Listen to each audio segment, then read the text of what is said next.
doit mettre sur pied et dans un état de droit, il y a une justice indépendante.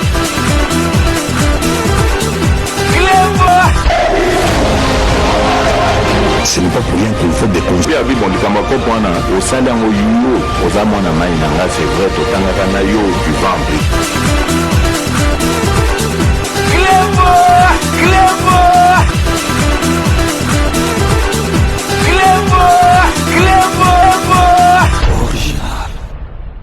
Salut et bienvenue sur Clébois Original.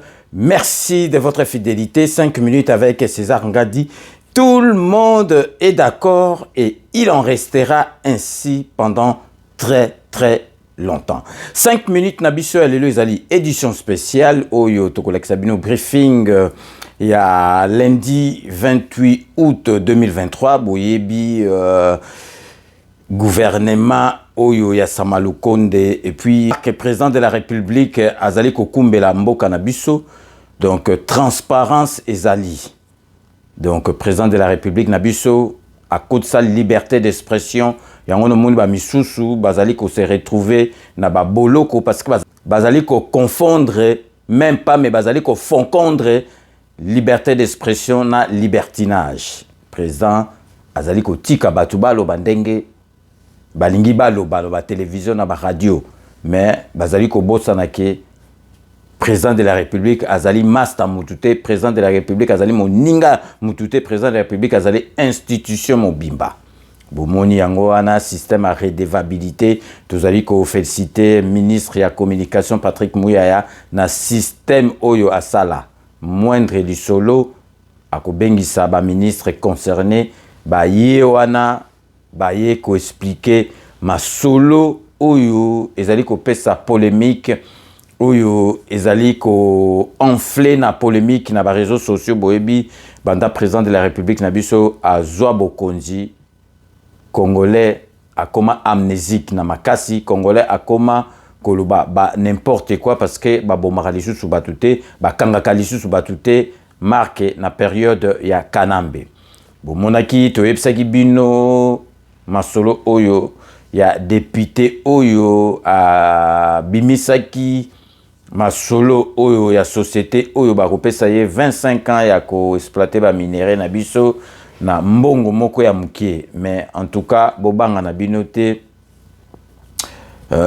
ezali masolo oyo ndenge ya lobela kité donc azali ko confondre capital ya ebandela masolo na montant oyo il y a roulement donc azali ko confondre na yango et puis lisusu boyokaki ba déclaration oyo docteur Mukwege asalaki towe ko comprendre que docteur Mukwege azali na sima ya bato balingi kongote et puis docteur Mukwege à part ko kota na ba salle d'op na ba bloc opératoire à part wana ayebine makamususute parce que a raté occasion ya ko se taire makambo a lobby sur ba minerai ya mboka na biso ça n'a rien à voir bino moko bokolanda yango ministre ya communication kutu akamwaki ke ebimi na munoko ya prix Nobel et puis ministre sous sa finance akamwe kutu yetango amonaki on a ba réseaux sociaux amoni yango net lukuta metango ya ko landa amoni penza ke ezali docteur Mukwege mutu alobaki yango esali ye pasi na na motema na niveau ya docteur Mukwege akoki ko mikuya trop bate na makambo azali ko loba ezanga tina donc ezanga makolona mutu mais avant to continuer émission na biso to ko pesa bino nouvelle moko nécrologique o esali ngai pasi na motema parce que azali massa na biso to kola na ye Arsène Kalambai Masta na biso penza ya couper tokola na ye et puis ngata on azalaki donc na Kisasa na dépôt à candidature na ngai boyebi que pour rappel nazali candidat député national donc esikanga na bandai kolala na hôtel na bandai kolala donc ngana kelelo Arsène Kalambai ayaki lobi pe a lojaki pe wana donc tozalaki na John Kaniki Louis Blaise Londole menazo imaginer sikoyo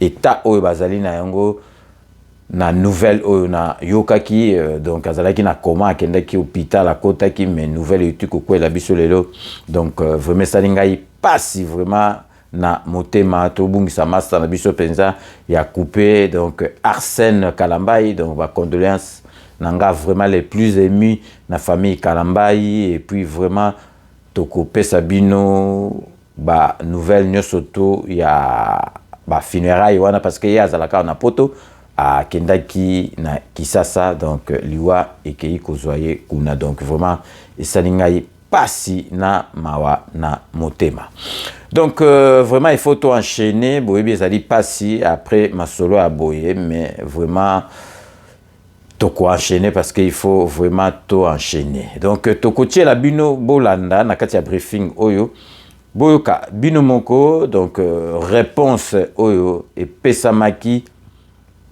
pour na député oyo alobaki makambo ya maîtrisaki te et puis na concernant ba déclaration oyo Dr Mukwege a salaki concernant ba minerai na biso donc restez connectés sur Clébois Original, on revient tout de suite. Et donc ce soir nous sommes une nouvelle fois à votre disposition pour apporter des éléments d'information sur un sujet qui a défrayé la chronique le week-end. Nous avons vu les différentes réactions et nous avons surtout vu qu'il y a beaucoup, malheureusement, je dirais pas ignorance, mais des déficits d'information qui peuvent parfois conduire à des réactions inexpliquées ou totalement inappropriées. Vous avez vu que le président de la République a reçu aujourd'hui son homologue de Burundi, le président Évariste Ndayishimiye, pour parler de la situation sécuritaire dans l'Est de la République démocratique du Congo. Vous savez, comme nous avons coutume de le dire sur ces podiums, la stratégie du gouvernement repose sur 5 piliers. Nous avons, pour régler le problème de la sécurité à l'Est de la RDC, nous avons le front diplomatique, nous avons le front médiatique, nous avons le front militaire, nous avons le front économique. Et c'est dans les cadres justement du front économique dont il sera principalement sujet ce soir qu'il y a eu l'avènement de la société émiratie Primera Gold dans les Sud Kivu principalement pour travailler en étroite collaboration avec le gouvernement pour voir dans quelle mesure non seulement on coupe les différents circuits d'approvisionnement du Rwanda, parce que le Rwanda qui exploite de l'or ou qui commercialise de l'or, c'est de l'or qui vient principalement de la République démocratique du Congo et qui sort par des circuits mafieux. En 6 mois, nous avons, je vais demander d'ailleurs à la technique de présenter tout à l'heure le tableau statistique de ce que représente aujourd'hui la production de l'or. L'année dernière, nous en étions à 48 kilos, comme vous pouvez le voir sur vos écrans. Aujourd'hui, nous sommes à 3000 kilos. Je ne suis pas spécialiste dans les chiffres, mais les 2 personnes avec qui je suis ce soir devant vous les sont. Ils pourront évidemment vous donner les détails. Regardez simplement ce qui a été prévu. Alors, dans ce qui est prévu pour Primera, il y a évidemment l'activité dans les secteurs de l'or avec Primera Gold qui revient racheter la production artisanale. Le 3000 kg d'or dont on parle, c'est de l'or qui est produit par des artisanaux. Je vous fais un tout petit rappel pour vous dire que vous avez vu il y a quelques semaines mon collègue des finances, ma collègue de mine et mon collègue de la justice être à la DEMIA pour vous présenter des personnes qui ont été arrêtées comme trafiquants d'or.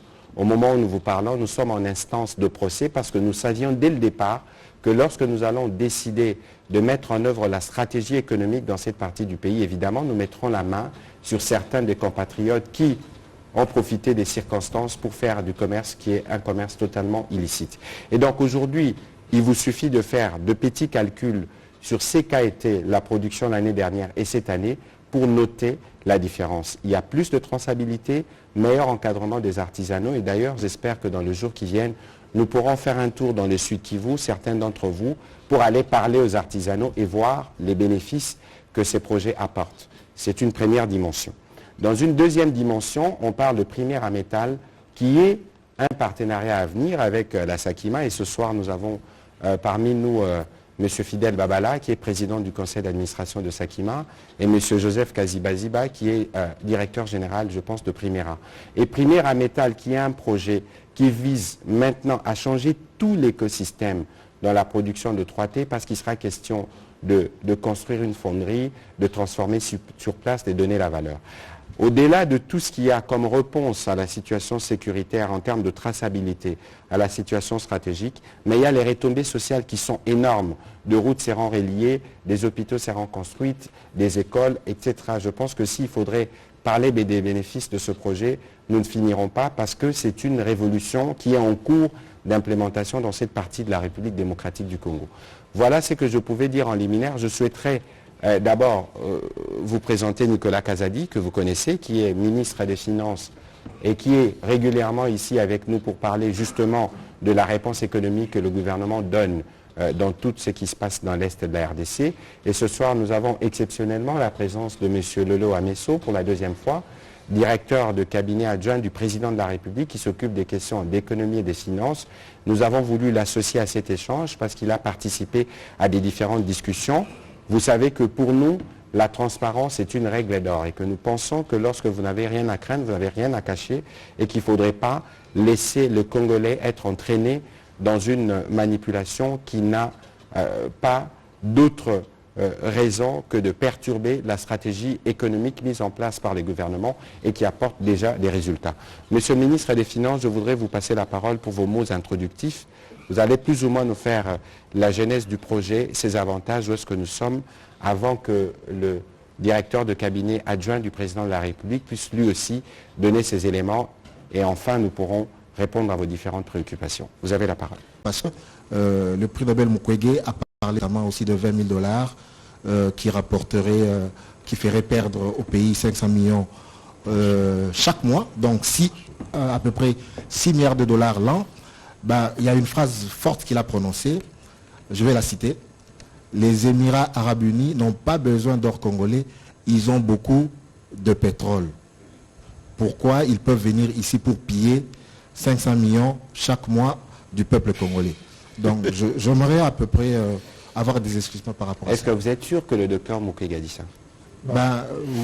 Il a été rapporté par un journaliste. Mais ce serait justement surprenant et choquant qu'un homme de ces niveaux puisse tenir des propos. Parce que de toute évidence, nous faisons cet exercice de redevabilité, y compris pour apporter l'information.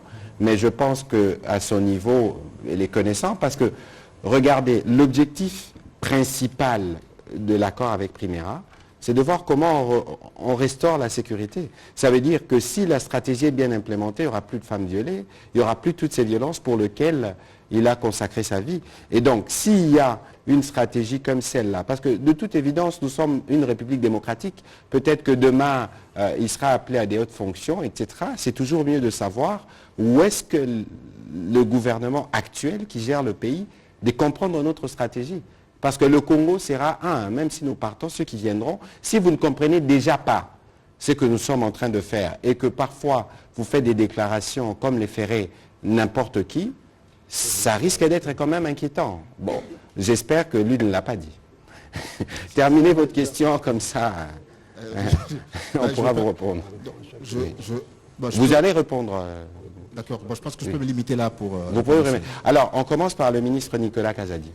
Bien, merci beaucoup. Écoutez, concernant le prix Nobel, pour commencer, moi-même, j'avoue que je ne savais pas qu'il avait parlé, mais on m'envoie sur WhatsApp un article accompagné d'une vidéo, mais je lis le commentaire, on me dit que le prix Nobel a dénoncé tout ça. J'ai dit, ça doit être certainement des fabrications de WhatsApp. Je ne vois pas comment il va entrer dans un sujet pour enchérir sur les propos aussi légers qui ont été tenus la veille. Et puis, j'entre dans la vidéo, je me rends compte, je l'entends parler, je l'entends dénoncer les 20 000 $, les 500 millions. Je croyais rêver, je croyais que c'était une blague au départ, mais c'était vrai. Il a parlé. Donc, il a rebondi sur les propos qui ont été tenus par l'avocat député, notamment sur les 20 000 $ et les 500 millions, sans regarder de plus près, sans s'informer. Et comme vient de le dire Patrick, je pense qu'il a commis là une erreur, pour ne pas dire une faute, pour quelqu'un de son niveau. Il aurait dû prendre le temps de lire, de s'informer et de poser des questions. Mais enfin, bref, ça sera à chacun de juger. Moi, je lui ferai confiance s'il faut opérer un membre de famille ou quelque chose comme ça. Mais pour ça, il a montré qu'il n'était pas préparé pour avoir un avis sur une question aussi importante et aussi stratégique. Mais si je devais aller plus loin, puisque lui se prête à la politique, allons dans la politique. Nous savons que le Dr Mukwege est très soutenu par les pays qui ont fermé les yeux devant tout ce que nous avons vécu pendant 30 ans. Très soutenu par ces pays-là. Et nous savons également que le Rwanda n'a jamais vraiment été condamné, alors que c'est le Rwanda qui était la plateforme du coltan du sang et de l'or du sang. Jusqu'à aujourd'hui d'ailleurs. Très peu condamné. Mais quand il s'agit de la RDC, tout le monde dit on ne veut pas toucher, c'est sale, c'est pas propre, rien n'est clair là-bas. Donc on a déporté sur la RDC une saleté venue d'ailleurs. Mais pourquoi on a entretenu cet état de choses pendant si longtemps? Parce que les bien-pensants habituels ont pensé que c'était beaucoup plus facile, beaucoup plus clean de traiter avec le Rwanda et de renvoyer toute la crasse en RDC et sur la RDC connue au niveau mondial et qui fait énormément d'analyses en ce qui concerne les minerais. Global Witness s'est appuyé sur des recherches de terrain dans plus de 10 zones minières à travers le nord et le sud Kivu. Elle a mené des entretiens avec plus de 90 personnes, membres du gouvernement, du secteur minier, de la société civile, du monde universitaire et de dizaines de vidéos de témoignages recueillis à travers des chercheurs locaux. Global Witness est arrivé à la conclusion que d'abord, 90% des minerais de 3T exportés par le Rwanda sont introduits illégalement à partir de la RDC. Ils sont arrivés à la conclusion que le Rwanda était bien conscient du volume de production artificiellement gonflé par la contrebande. Et ils sont arrivés à et ils ont même donné le témoignage que plusieurs entreprises mondiales avaient été averties depuis 2013. Se sont adressées à des entreprises aussi importantes que Apple, que Intel, que Samsung, que Motorola, que Kyocera. Ils ont informé ces grandes entreprises multinationales que 90% du minerai qu'ils achetaient au Rwanda était issu de la contrebande, était lié à des conflits et provenait de la RDC. Et ils l'ont fourni avec des preuves, nous affirme Global Witness.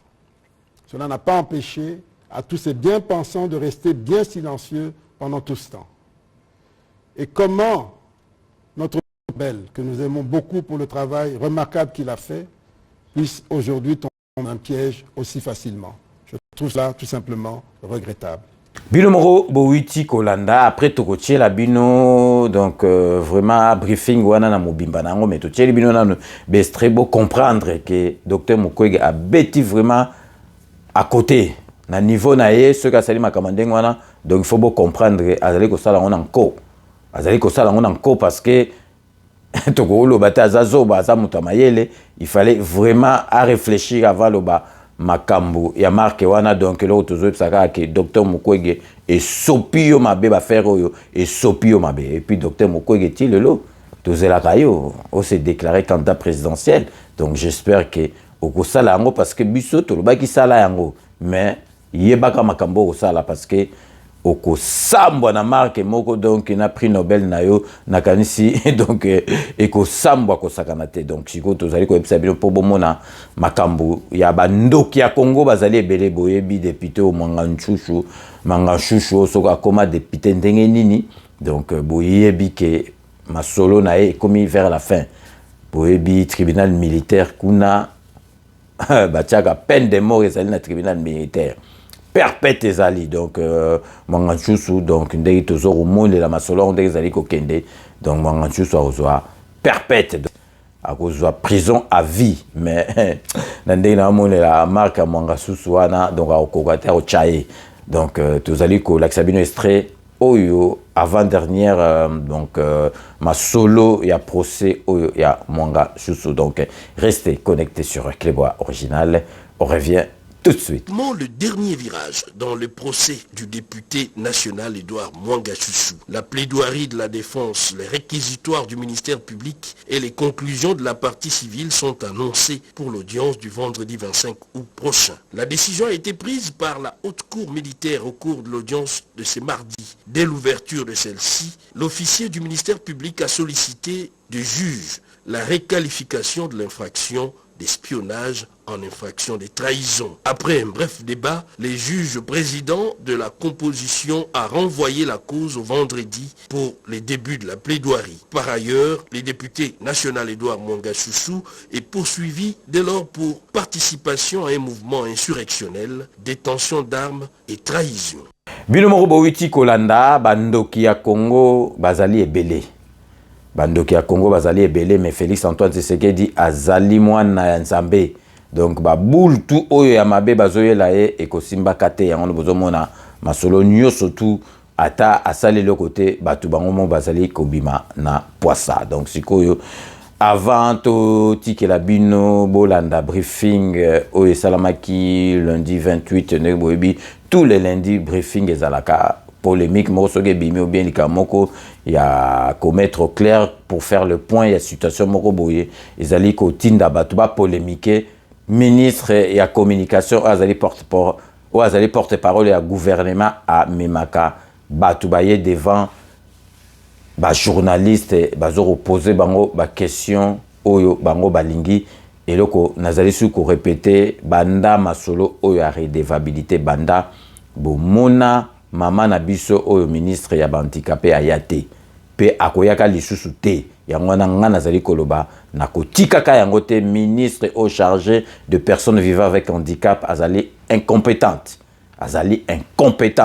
donc yé 2024 akoki kozonga te parce que azo sala eloko te bomona ya te na masolo boete donc banda Sama Lukonde 1 2 ayate parce que azali na makambo koloba te dango wana boyebi kenga na za objectif ceux qui na lobby likambu ezalaka likambu ya solo. Donc avant to tikabino bolanda briefing tozali ko rappeler bino que le cordon fédéral ya REP azali ko invité donc ba membre nyo surtout ya REP même atoza membre te okoki ko yana yo. C'est samedi 2 septembre 2023 à partir de 14h dans centre d'affaires EGF où ezali na 5 avenue Georges Bataille na 60 339 na Les Plessis Belleville. Donc kuna pona kokende yango bato bakokende na transport en commun aux URRB au kiti na Mitriclay et puis donc navette moke kozalana ya ba voiture et ya kozwa batunyo surtout. Donc but ya rencontre wana ezali donc yemoko cordon fédéral à kozwa maloba à communiquer na batunyo surtout ba kozalana et puis ba ko présenter ba membre nyo surtout ya REP France oyo ba kocha libaya na députation nationale na députation provinciale na ba Brukumes na makambo nyo surtout wana. Donc vraiment to sengi na bino nyo surtout bozala wana parce que ezali neti rentrée moko politique ezali neti rentrée moko ya parti na biso AREP oyo autorité morale na biso na kombo ya Guy Luando Mboyo. Pour na ample information bokoki kobenga camarade nabiso secrétaire fédéral Bokatola na numéro ya 06 41 02 27 52 bobengie a kopé Sabino ba renseignement oye esengeli. Donc beaucoup zalawana beaucoup zwa occasion ya komona camarade nabiso Mchumbu oyo awiti kisasa azali awa akozonga après rencontre wana. J'en profite de l'occasion qui m'est offerte na cette émission pour na remercier na visite oyo ayaki kotalanga boyebi ki nazali convalescent nazali ki na souci à santé à se déplacer ki ayaki kotalanga ti nandaku. Donc ezali kolakisaki ba camarade ya REP à part masolo politique tozali vraiment famille. Et puis na ko remercier pe Steve Bompioko oyo azali chargé ya communication na musala makasi oyo azali kosala bon na kati ya bato bakoya le 2 wana donc tokobosana te Pierre Ikoli Kederose azali parmi batu oyo bakambarade oyo bakotia libaya na députation nationale.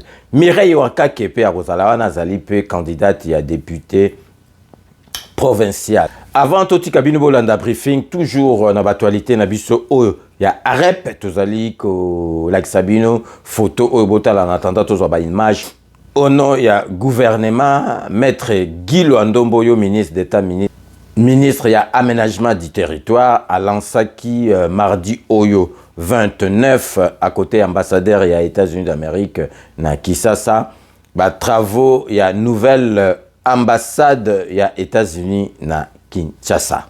États-Unis d'Amérique na Kinshasa. Avant tout, il y a une intégralité à briefing oyo il y a le 29 il y a lundi vous allez profiter pour te souhaiter bon et joyeux anniversaire na Doudou Swami Doudoulé petit frère propre ya Montikil Doudou Swami Doudoulé za base penza oya Simbara Makambu ya Vienna César Ngadi donc Doudou Swami Doudoulé il faut profiter Doudou Swami Doudoulé donc Kokola ozali Kokola donc vraiment merci na nyosotu osalagapo na Vienna donc sikoyo to tikibino bolanda briefing oyo na kati na yango boroyo ka réponse concernant député oyo alobaki makambo ya société wana ya ba ndibu et puis réponse p pour na docteur Mukwege. Donc restez connectés sur Clébra Original pour la suite de nos programmes. Du lundi soir ou de n'importe quel jour de la semaine si les besoins le requièrent. Et donc ce soir nous sommes une nouvelle fois à votre disposition pour apporter des éléments d'information sur un sujet qui a défrayé la chronique le week-end. Nous avons vu les différentes réactions et nous avons surtout vu qu'il y a beaucoup, malheureusement, je dirais pas ignorance, mais des déficits d'information qui peuvent parfois conduire à des réactions inexpliquées ou totalement inappropriées. Vous avez vu que le président de la République a reçu aujourd'hui son homologue de Burundi, le président Évariste Ndayishimiye, pour parler de la situation sécuritaire dans l'Est de la République démocratique du Congo. Vous savez, comme nous avons coutume de le dire sur ces podiums, la stratégie du gouvernement repose sur 5 piliers. Nous avons, pour régler le problème de la sécurité à l'Est de la RDC, nous avons le front diplomatique, nous avons le front médiatique, nous avons le front militaire, nous avons le front économique. Et c'est dans le cadre justement du front économique dont il sera principalement sujet ce soir qu'il y a eu l'avènement de la société émiratie Primera Gold dans les Sud Kivu principalement pour travailler en étroite collaboration avec le gouvernement pour voir dans quelle mesure non seulement on coupe les différents circuits d'approvisionnement du Rwanda, parce que le Rwanda qui exploite de l'or ou qui commercialise de l'or, c'est de l'or qui vient principalement de la République démocratique du Congo et qui sort par des circuits mafieux. En 6 mois, nous avons, je vais demander d'ailleurs à la technique de présenter tout à l'heure le tableau statistique de ce que représente aujourd'hui la production de l'or. L'année dernière, nous en étions à 48 kilos, comme vous pouvez le voir sur vos écrans. Aujourd'hui, nous sommes à 3000 kilos. Je ne suis pas spécialiste dans les chiffres, mais les 2 personnes avec qui je suis ce soir devant vous les sont. Ils pourront évidemment vous donner les détails. Regardez simplement ce qui a été prévu. Alors, dans ce qui est prévu pour Primera, il y a évidemment l'activité dans les secteurs de l'or avec Primera Gold qui revient racheter la production artisanale. Le 3000 kg d'or dont on parle, c'est de l'or qui est produit par des artisanaux. Je vous fais un tout petit rappel pour vous dire que vous avez vu il y a quelques semaines mon collègue des finances, ma collègue de mine et mon collègue de la justice être à la DEMIA pour vous présenter des personnes qui ont été arrêtées comme trafiquants d'or. Au moment où nous vous parlons, nous sommes en instance de procès parce que nous savions dès le départ que lorsque nous allons décider de mettre en œuvre la stratégie économique dans cette partie du pays, évidemment, nous mettrons la main sur certains des compatriotes qui ont profité des circonstances pour faire du commerce qui est un commerce totalement illicite.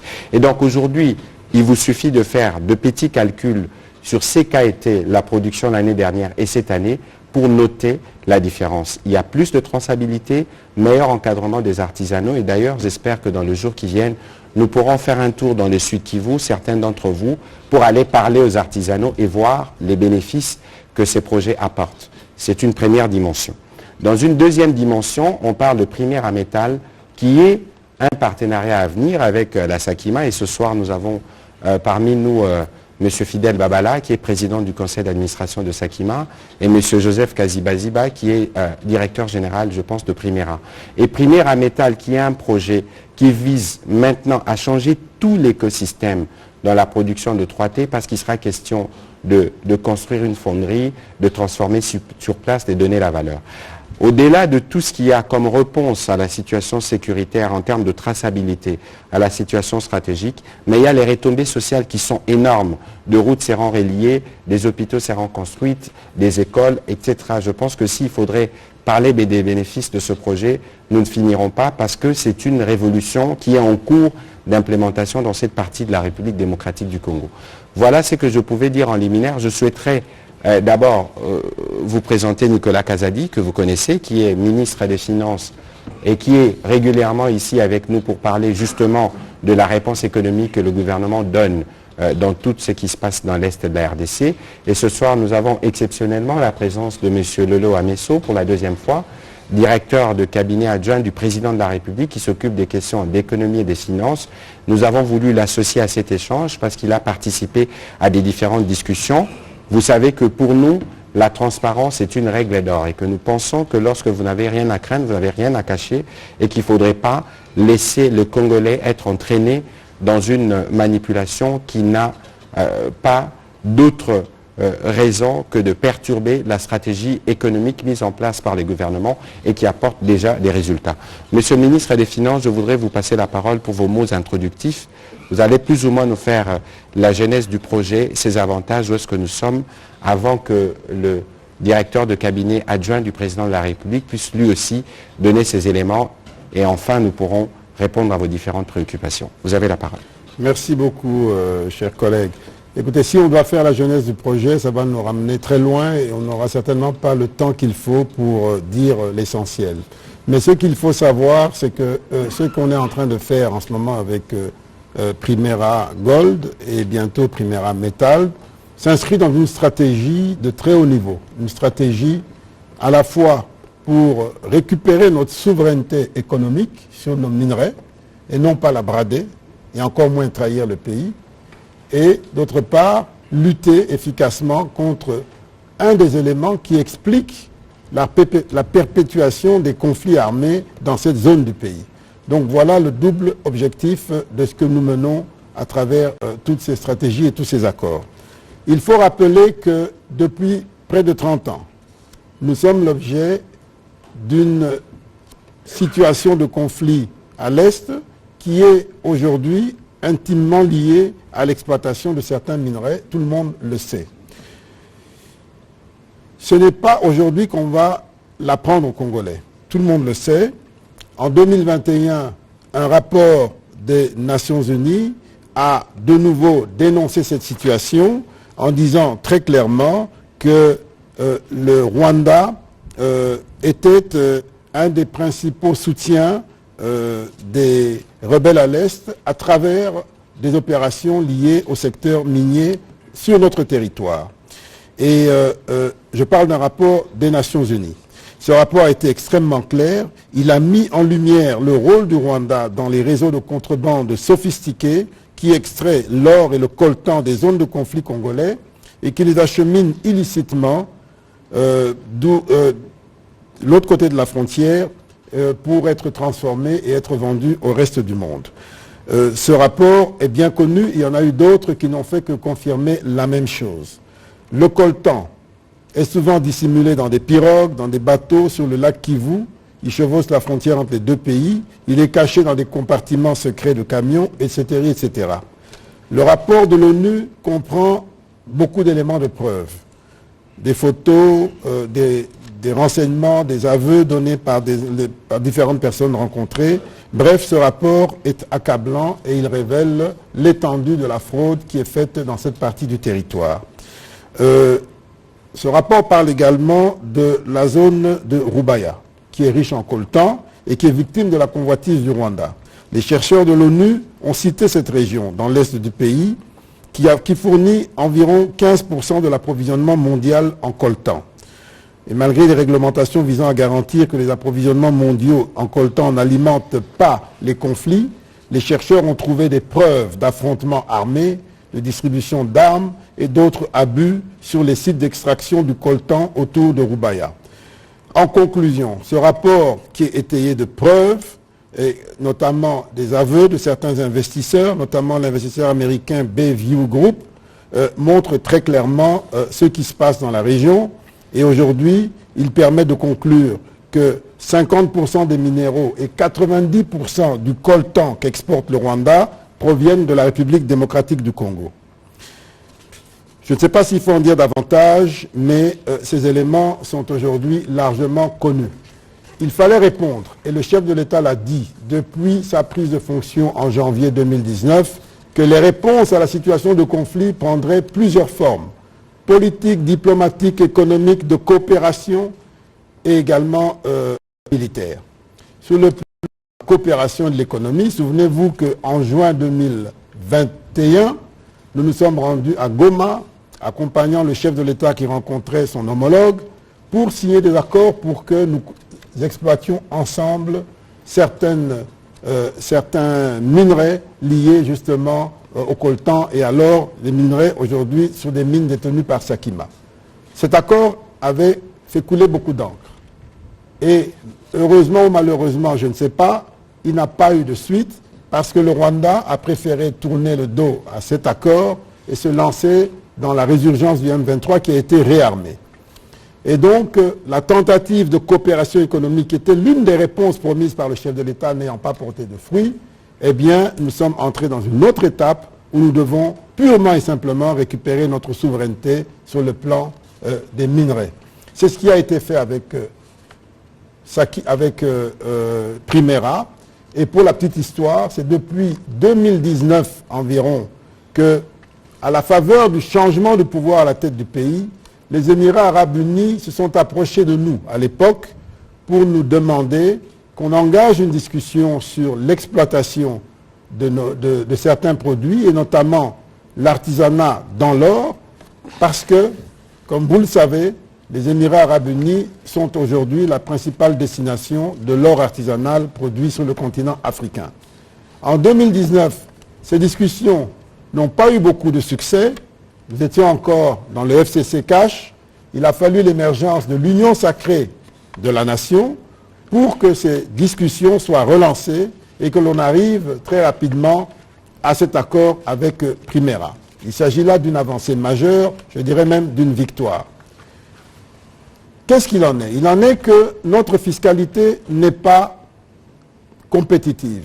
Le Rwanda en a profité pendant toutes ces longues années.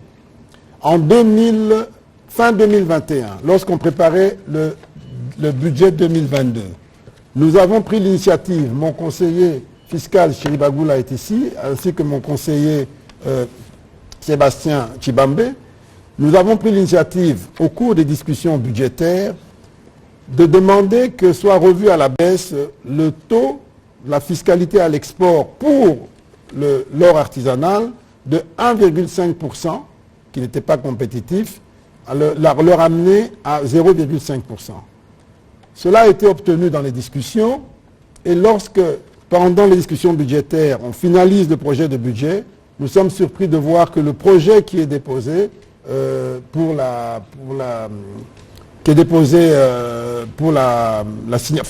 projet de loi qui est déposé après son approbation revient au taux de 1,5 alors qu'on avait déjà obtenu qu'il soit baissé à 0,5. Grande surprise, et on a compris que déjà là, il y avait une mafia qui avait fonctionné pour empêcher de rendre notre or compétitif parce que cela arrangeait les affaires du Rwanda. Et il a fallu qu'en 2022, on revienne encore sur le dossier Et finalement, fin 2022, on a obtenu de ramener ça de 1,5 à 0,5%. Pendant les discussions avec Primera, Primera nous a donné un certain nombre d'éléments qui montraient que même à 0,5, qui est le taux valable pour l'ensemble du pays, ce n'était pas suffisamment incitatif pour cette partie-là, qui est une partie en conflit, une partie en guerre, et qu'il fallait attirer de bons investisseurs, des investisseurs soucieux de se conformer à la loi et de payer les impôts, et qu'il fallait une incitation supplémentaire. Parce que entre ce taux-là de 0,5 et les frais bancaires, les frais financiers, vous savez, les frais financiers chez nous sont également très agressifs, l'ensemble faisait que l'avantage était toujours du côté rwandais, pour lequel ils ont mis toutes les facilités pour l'ouverture de comptes en devises, les manipulations de devises, pendant que nous avions non seulement élevé, mais en plus une image totalement détruite à l'international par rapport à nos opérations financières. Et donc, nous avons, au bout des discussions, convenu de ramener 0,5 à 0,25. Donc, on a divisé par deux la fiscalité à l'export pour cette partie, qui ne concerne que cette partie du pays, c'est-à-dire la partie frontalière jusqu'en Ituri, parce que vous savez tous que cette partie est concernée par le conflit, elle est frontalière de deux pays qui siphonnent notre or, au moins deux, mais peut-être plus que deux, mais spécifiquement le Rwanda et l'Ouganda, et donc il fallait des mesures appropriées. C'est ça qui nous a amené à ce qu'on est arrivé. Maintenant, il y a un certain avocat, qui est à la fois avocat et député, mais je crois qu'il a plus parlé comme avocat que comme député, je vous l'expliquerai. Il y a un certain avocat qui a dénoncé une certaine prétendue exclusivité. Et là également, je crois qu'en tant qu'avocat, puisqu'il l'est, il aurait dû davantage étudier son dossier, parce que l'ensemble du dossier, c'est vrai, il y a le contrat passé avec Primera, mais ce contrat prévoit la signature d'un décret. Et il a omis de présenter ce décret, qui est là. Et ce décret est clair. Ce décret, vous ne retrouvez aucune forme d'exclusivité donnée à Primera pour l'exportation, ou l'achat ou l'exportation du minerai d'or. Loin de là. Ce décret prévoit à la place la création d'un centre de commercialisation et d'exportation, qui est une entité de l'État congolais, et l'État congolais a le droit d'en confier la gestion à qui il veut, moyennant une évaluation annuelle de la performance. Donc, c'est ça qu'on appelle récupérer la souveraineté, notre souveraineté sur des questions aussi essentielles que les minerais. Pourquoi c'est important? Parce qu'en dehors de ça, l'alternative, c'est d'avoir 90% du coltan vendu via le Rwanda et au moins 50% de l'or vendu également via le Rwanda ou l'Ouganda. Je ne sais pas d'où vient cette polémique, parce que de mon point de vue, elle n'a aucune raison d'être. On parlera des résultats que nous avons obtenus à ce jour. Jusqu'à l'année dernière, 2026, pour cette partie du pays... 2022. 2022. Pour cette partie du pays frontalière du Rwanda, Sud Kivu, on parle de 26 à 27 kilos d'or produit. Primera Gold RDC entre en action à partir de janvier 2023 et en à peine 7 mois, 8 mois, on arrive à 3 tonnes exportées de la RDC dans les statistiques de la RDC, je dirais même plus du Sud Kivu uniquement. C'est une performance énorme pour l'or artisanal. C'est ça le résultat. Alors, que critique-t-on exactement? Que l'on passe de 27 kilos à 3 tonnes en l'espace de 7-8 mois. Qui peut être contre une telle performance? Sachant que les 27 kilos qui n'ont rapporté environ que 24 000 $ à l'État veulent dire que l'ensemble des tonnes qui sont réellement exportées l'ont été frauduleusement. Donc, elles ont compté dans les statistiques du Rwanda et elles ont rapporté des taxes au Rwanda. Les 3 tonnes que nous avons à ce jour exportées nous ont rapporté environ au total 1,5 million, 1,7 million $, dont à peu près 400 et quelques mille dollars à la douane, 79 000 $ de taxes directes, et donc globalement nous sommes dans une situation beaucoup plus avantageuse parce que nous nous sommes battus pour récupérer notre souveraineté sur le plan économique et sur le plan minier. Ce qui est important de dire, c'est que, et je l'ai dit dans mon intervention à Top Congo, ce qui est important de dire, c'est que notre pays a trop longtemps été victime de mafias diverses. Mais ce qui est regrettable, c'est de constater que des enfants du pays, de bonne foi ou de mauvaise foi, je ne sais pas, continuent de jouer ce jeu au détriment des intérêts fondamentaux de notre pays.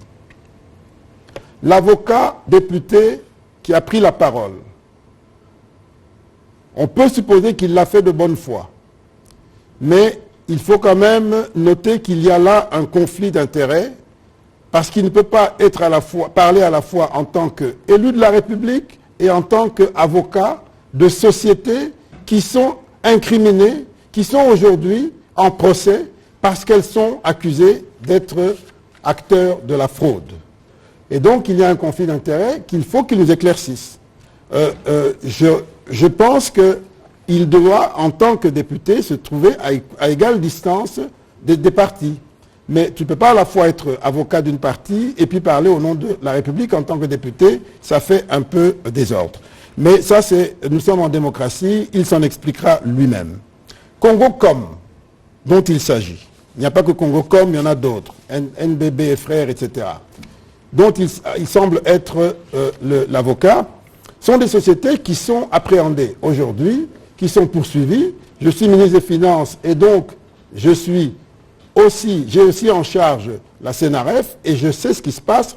Vous vous souvenez, comme l'a dit le ministre Mouyaya, nous étions à 3, la ministre de la Justice, la ministre des Mines et moi, lorsque nous avons dénoncé cela, lorsque nous avons présenté les personnes interpellées, congolaises et étrangères, qui sont impliquées dans cette chaîne. Je ne vais pas aller plus parce que les affaires sont en instruction.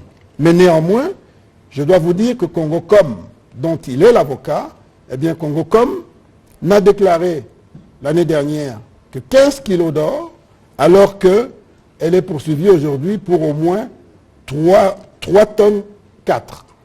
Donc aujourd'hui, selon les renseignements que nous avons, Congocom pourrait avoir produit et exporté au Rwanda l'année dernière 3 tonnes 4, mais n'a déclaré que 15 kilos. C'est de cela qu'il s'agit. Et il n'est pas le seul. Aujourd'hui, l'État estime que le manque à gagner en termes d'exportation pour l'année dernière se chiffre à environ 1 milliard de dollars. C'est les éléments connus à ce jour, ça pourrait encore grandir. Il y a une instruction en cours, il y a eu des saisies d'ordinateurs, saisies d'informations financières et économiques. Tout cela est en instruction. Un procès a démarré ou va bientôt démarrer.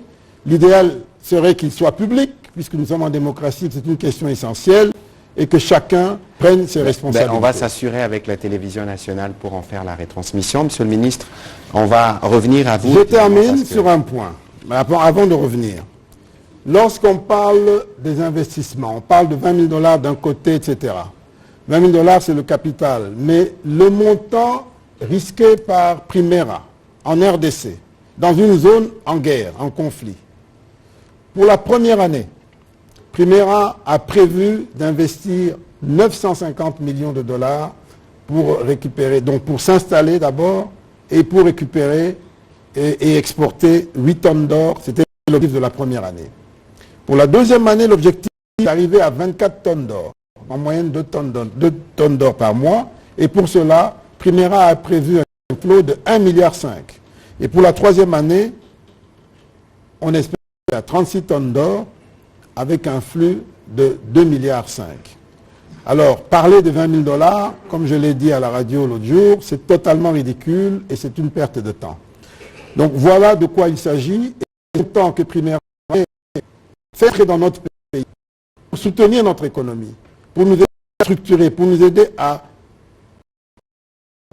traiter nos minerais, des montants qu'elle met dans une entreprise de laquelle elle nous donne, nous en tant qu'État, 45%, sans que nous n'ayons à débourser $1. Je ne sais pas si c'est injuste, je ne sais pas s'il y a une mafia dedans, je ne sais pas ce qu'on a volé. Il s'agit d'argent étranger qui vient ici pour faire un commerce de l'or dans des conditions transparentes. Cet or est acheté auprès d'exploitants congolais. que nous aidons à structurer. Et dans le 190 millions de 3000 tonnes sont repartis entre les vendeurs congolais, donc les artisanaux congolais. Donc on a Exact. gagné 190 millions de dollars. Exact. On a, De 3000 kilos plutôt. distribué 190 millions de dollars à des artisans congolais. Je crois qu'il y en a 25 000 ou 30 000 qui aujourd'hui sont identifiés avec des cartes de vendeurs et ils sont bancarisés. Cet argent vient dans les banques congolaises au lieu d'aller dans les banques rwandaises. Nous avons travaillé avec la Banque centrale pour que même au niveau du coût financier de ces opérations, de ces flux, qu'on puisse les contenir, parce que c'était aussi une des raisons pour lesquelles on préférait aller au Rwanda. Je ne sais pas si c'est travailler contre le pays, si c'est trahir le pays. Donc je pense que c'est peut-être un défaut d'information, mais ce qui m'étonne, c'est que des gens aussi avisés qu'un avocat, qu'un docteur, qu'un prix Nobel s'empressent de parler sans venir à la source prendre un minimum d'informations. C'est contre-productif pour un pays qui se veut démocratique. Voilà, Monsieur le Ministre, c'est pour ça que nous faisons ces briefings. Avant que je ne passe la parole au Dirkaba Lelo Amesso, je voudrais lire un extrait de l'intervention de l'envoyé spécial Wang Xia à l'ouverture de l'atelier de l'OCDE qui portait sur les ressources en République démocratique du Congo. Je le cite, « Il faut se réjouir à cet égard du renforcement du partenariat bilatéral RDC-Émirats Arabes Unis dans les secteurs aurifères avec la mise en place en décembre 2022 d'une jeune venture Primera Gold RDC SA. Celle-ci a permis de promouvoir le commerce formel de l'or extrait des mines artisanales des provinces du Kivu vers les Émirats Arabes Unis. Depuis le début de l'année, plus de 450 kg d'or artisanal a été exporté légalement aux Émirats Arabes Unis contre une trentaine de kilos seulement exportés au cours de l'année 2022. C'est Wang Xia qui est envoyé spécial des Nations Unies pour la région de Grand Lac. C'était le 28 avril 2023. Monsieur le directeur de Canet, adjoint président de l'économie et des finances, vous avez été partie prenante à toutes les discussions qui ont abouti à ce dont on parle ce soir. Qu'est-ce que vous pouvez dire en complément à ce que le ministre dénonce tout à l'heure? Je voudrais d'abord, merci pour la parole, monsieur le ministre. Je voudrais d'abord compléter monsieur le ministre des Finances, il parle de 5 qu'on obtenait avec la fiscalité sur les 3 tonnes d'or exportées. C'est qu'il ne faut pas oublier que la RDC ayant 45% des parts, à la fin de l'exercice comptable, c'est des dividendes sur les bénéfices de Primera à hauteur de 35% qui vont encore revenir à la RDC. Donc, il y a un double avantage en la taxation pour éviter le dumping fiscal rwandais, notamment, mais aussi le fait d'être en partenariat avec une entreprise à hauteur de 45%, ce qui va permettre à la RDC d'avoir aussi des dividendes. À part ça, moi, je veux dire que je me réjouis de ce qui arrive parce que j'espère que ça va permettre à la RDC, à sa jeunesse, à sa classe politique, à sa société civile, de vraiment prendre à bras le corps le débat qui devait être celui de notre société par rapport à notre économie, à l'état dans lequel nous sommes. Et souvent, je le rappelle à la jeunesse que je rencontre, à la société civile avec laquelle j'ai des échanges et je discute, c'est que ce qui nous arrive depuis plus ou moins 30 ans est lié au fait que lors de la conférence nationale souveraine, les 2 principales forces, c'est-à-dire les forces qui étaient autour du maréchal Mobutu à l'époque et les forces qui étaient dans l'opposition autour d'Etienne Tshisekedi, ont toutes les 2 refusé de pouvoir nationaliser notre secteur minier, que ce soit la GECAMINE, l'Office d'or de Kilomoto, la MIBA, Sominki et j'en passe. Et c'est ça la principale cause de la guerre qu'il y a eu ensuite.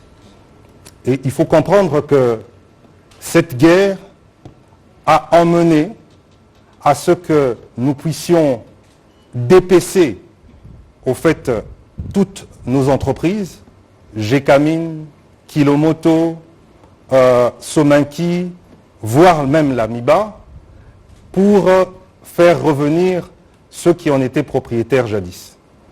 Je veux m'arrêter là, je ne veux pas aller dans les détails, mais derrière ça, il y a eu des pays qui ont été utilisés pour nous faire la guerre. Et ils ont été récompensés en pensant qu'ils pouvaient venir au Congo comme ils le voulaient et ils allaient avoir l'impunité de cette communauté internationale qui fermait les yeux par rapport à ce qui s'est passé trop longtemps à l'est de la République démocratique du Congo. C'est ainsi que vous verrez que tous les groupes armés qui arrivent en RDC, la principale raison pour eux, c'est de pouvoir aller dans les zones aurifères, les zones où il y a le coltan.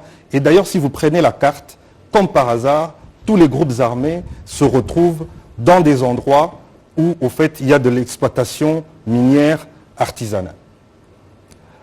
Et comme l'a dit Monsieur le ministre des Finances, ayant analysé cela, ayant vu cela, le président de la République a pris la décision stratégique de pouvoir résoudre définitivement ce problème.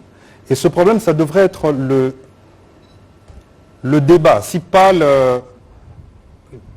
la cause de la plupart des discussions qui devraient avoir lieu entre Congolais. Quelles que soient nos divergences, on va dire, en termes politiques, même si, je le dis souvent, la plupart des partis politiques ont la même idéologie, mais même si on a des débats de personnes, pour notre pays, on devrait avoir le même entendement.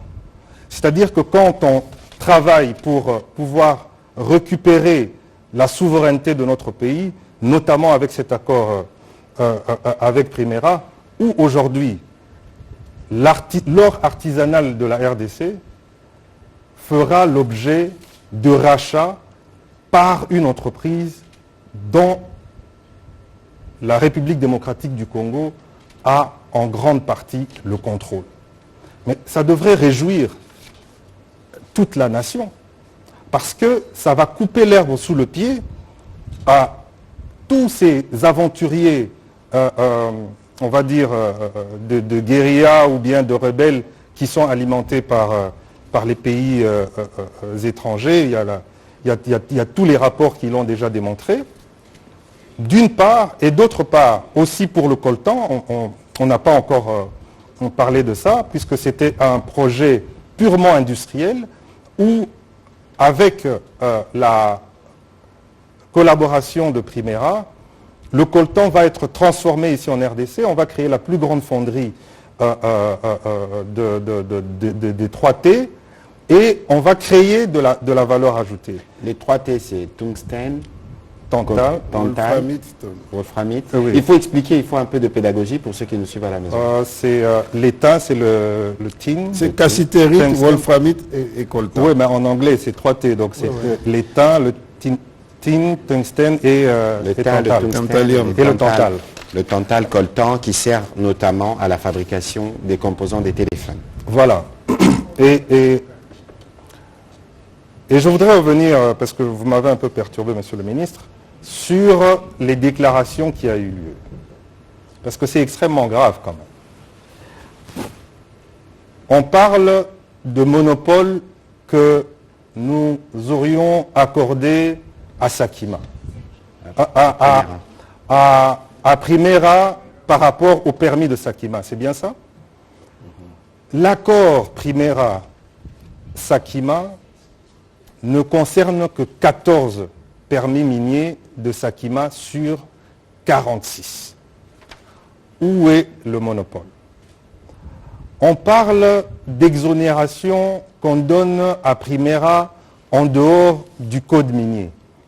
Mais c'est totalement inexact. Le contrat de Primera, vous pourrez le faire lire par les experts miniers, est complètement conforme à notre code minier.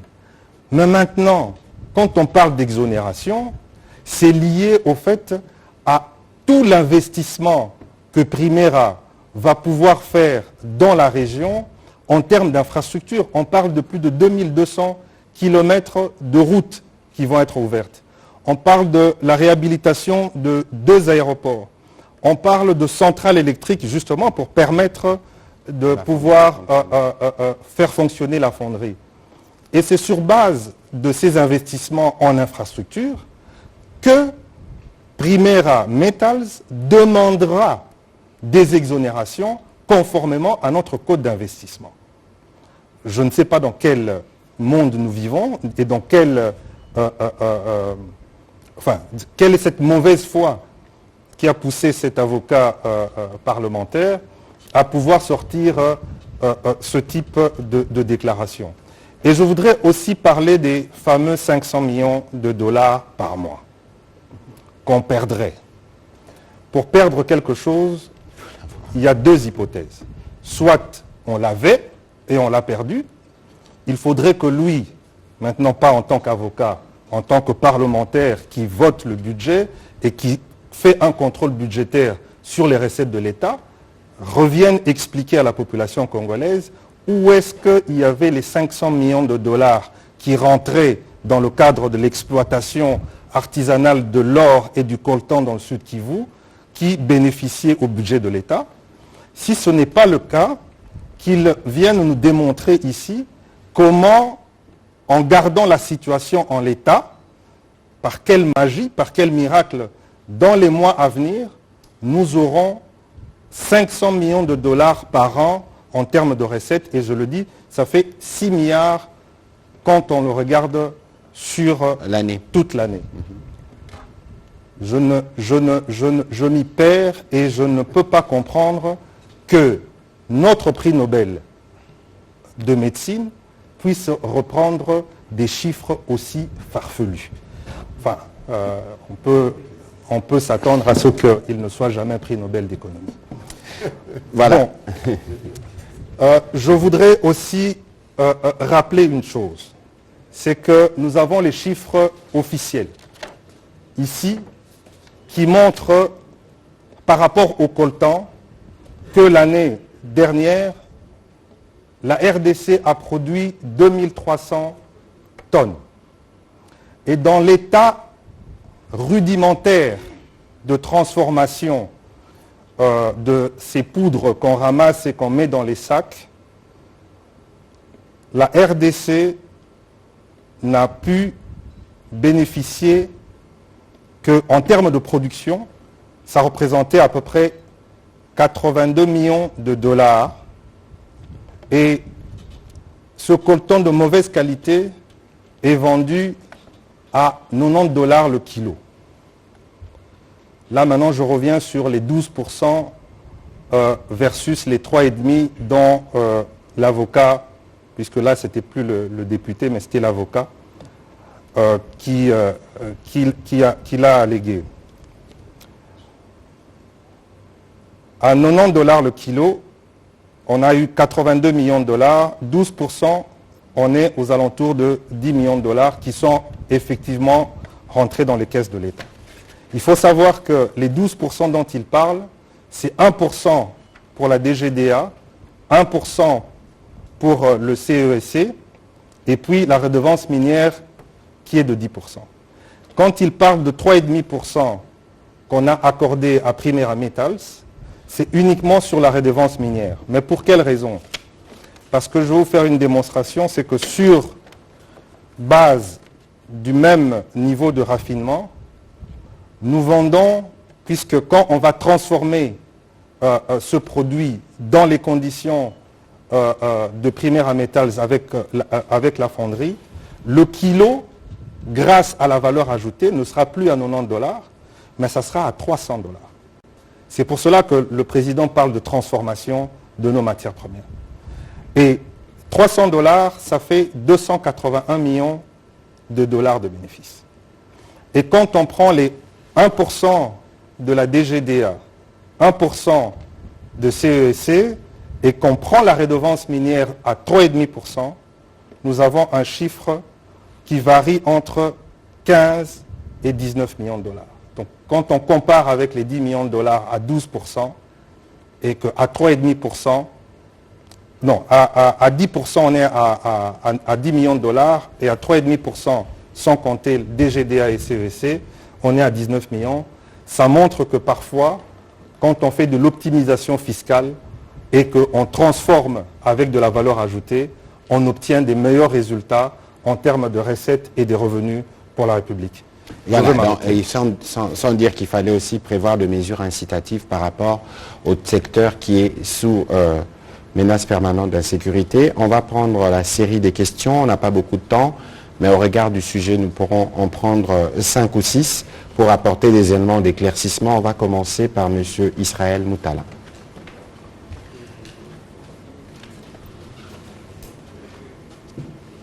Merci Monsieur le ministre pour la question. J'en ai quelques questions pour Monsieur le ministre des Finances et Monsieur le directeur de cabinet du chef de l'État. D'abord, il y a un problème sur les statistiques. Tout à l'heure, on vient de nous avancer un autre chiffre de 48 kilos d'or issus de la production artisanale. Quand on parle de 48 kilos d'or produits l'année passée, s'agit-il du Sud Kivu et du Nord Kivu uniquement ou de l'ensemble de la République? Ça, c'était une première question d'éclaircissement. La question globale, générale que je pose, parce qu'il s'agit aussi de stratégie. Est-ce que la stratégie du gouvernement anti-dumping fiscal pour rendre notre économie compétitive s'étendra-t-elle à d'autres filières, notamment cacao, thé, café, donc toutes les ressources naturelles, agricoles ou minières? Parce qu'il ne s'agit pas que de l'or. Donc j'aimerais savoir si justement vous allez appliquer cette méthode avec l'or sur les autres filières. Sur la question de la production de Primera, il y avait le chiffre que le ministre des Finances avait avancé de 1,8 milliard pour les 3 tonnes. Est-ce qu'il y avait-il une erreur matérielle ou un lapsus? Parce que quand on fait 3 tonnes, il faut à peu près 6 000 dollars kilo. 60 000 le kilo. 190 millions. On est en train d'un lapsus. Non, 1,8 milliard, c'était la projection annuelle à un moment donné, mais ce n'était pas la production. Les 3 tonnes, c'est 190 millions à peu près. 63 000 dollars le kilo. Il y a beaucoup de confusion aussi parce que j'aimerais aussi que le ministre ou le DIRCABA reviennent sur des notions de chiffre d'affaires, de fonds de roulement, de capital social, parce que le prix Nobel Mukwege a parlé notamment aussi de 20 000 dollars qui ferait perdre au pays 500 millions chaque mois, donc à peu près 6 milliards de dollars l'an. Il y a une phrase forte qu'il a prononcée, je vais la citer: les Émirats Arabes Unis n'ont pas besoin d'or congolais, ils ont beaucoup de pétrole.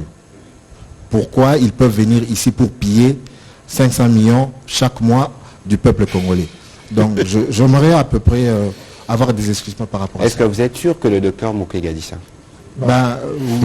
Il a été rapporté par un journaliste. Mais ce serait justement surprenant et choquant qu'un homme de ces niveaux puisse tenir des propos. Parce que de toute évidence, nous faisons cet exercice de redevabilité, y compris pour apporter l'information.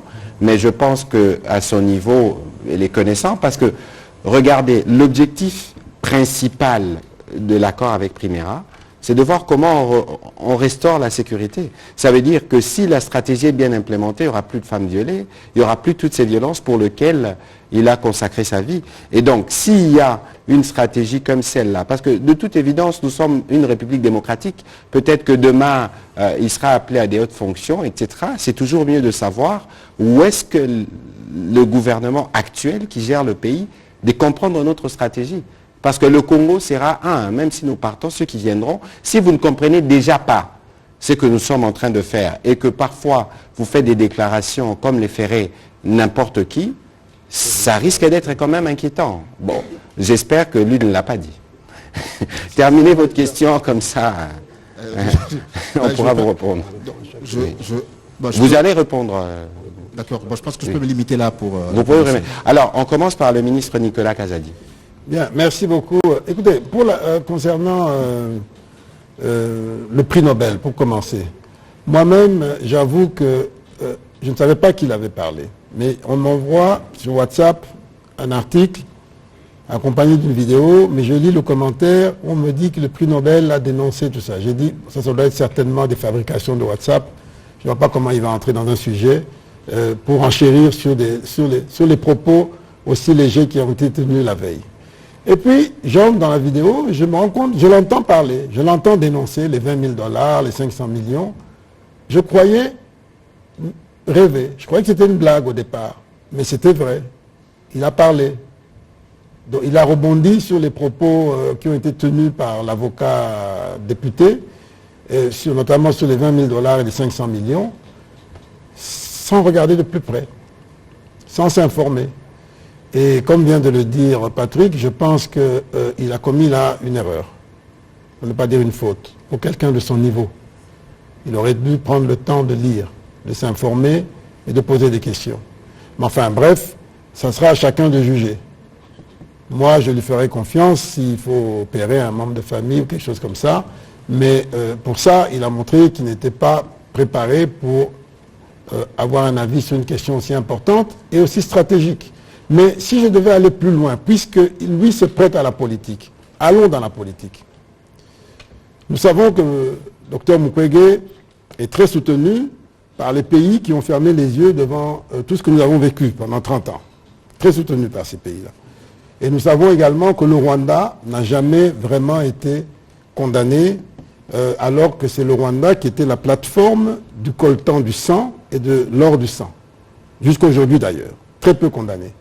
Mais quand il s'agit de la RDC, tout le monde dit on ne veut pas toucher, c'est sale, c'est pas propre, rien n'est clair là-bas. Donc on a déporté sur la RDC une saleté venue d'ailleurs. Mais pourquoi on a entretenu cet état de choses pendant si longtemps?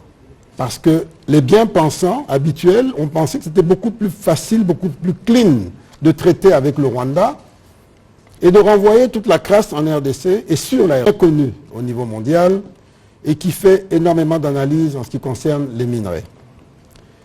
Global Witness s'est appuyé sur des recherches de terrain dans plus de 10 zones minières à travers le nord et le sud Kivu. Elle a mené des entretiens avec plus de 90 personnes, membres du gouvernement, du secteur minier, de la société civile, du monde universitaire et de dizaines de vidéos de témoignages recueillis à travers des chercheurs locaux.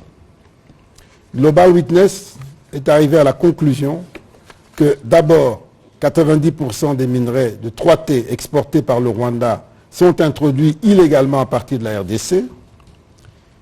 Ils sont arrivés à la conclusion que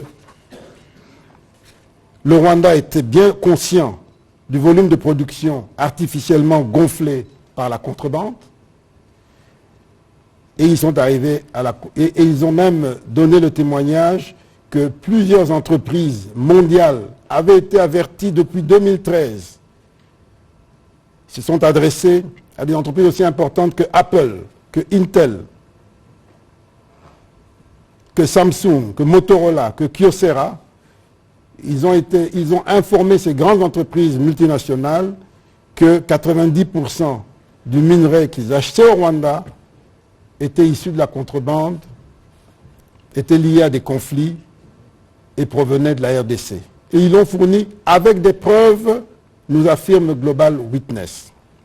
Cela n'a pas empêché à tous ces bien-pensants de rester bien silencieux pendant tout ce temps. Et comment notre Nobel, que nous aimons beaucoup pour le travail remarquable qu'il a fait, puisse aujourd'hui tomber dans un piège aussi facilement. Je trouve cela tout simplement regrettable. Merci. Voilà, on va prendre la réaction du... Peut-être un point sur le milliard 8, ça a été dit. Le milliard 8, c'était un laps, c'est la production en rythme de croisière au niveau annuel. Ce n'est pas la production des 8 premiers mois de cette année, qui est de 190 millions. Mais vous comprenez bien qu'il s'agisse du milliard 8 ou de 190 millions, vous comprenez bien que les 500 millions n'ont rien à voir, sortent de nulle part, n'ont absolument aucun sens. Et les comparer aux 20 000 $, etc., donc c'est totalement une aberration. Mais ce qui est vrai, c'est que celui qui a parlé des 500 millions qu'on prendrait à la République chaque année, je pense qu'inconsciemment, il faisait référence au niveau de la fraude dont souffre la RDC. Parce que certainement qu'il a des informations sur la véritable le véritable niveau de fraude de ses clients, ceux dont il est avocat. Et tout ensemble, oui, il est possible que nous perdions 500 millions à cause de la fraude que nous combattons par ces mesures, et non pas l'inverse. Alors, on va essayer de gérer le temps parce qu'il y a le temps du journal de la RTNC qui passera malheureusement en retard pour prendre la réaction du directeur de cabinet Ouamesso. Mais il est quand même important de répondre à la question d'Israël sur l'actionnariat, la structuration, parce que lorsque vous parlez de 20 000 $ alors qu'on entend de chiffres en millions ou en milliards, ceux qui ne sont pas toujours initiés peuvent être confus. Oui, mais il y avait aussi la question sur les 48 kilos. Oui, vous pouvez revenir dessus Oui, aussi. oui, ben, je crois que les 48 kilos, ça parle de l'artisanat en RDC. Je crois que les 27 kilos, c'est pour le Sud Kivu. Maintenant, capital d'origine. En fait, pour créer une société, il faut juste respecter le loi. Primera Gold ou Primera Metals, ce sont des sociétés anonymes. Quand vous lisez le WADA, il faut un minimum de 20 000 $ pour constituer une société.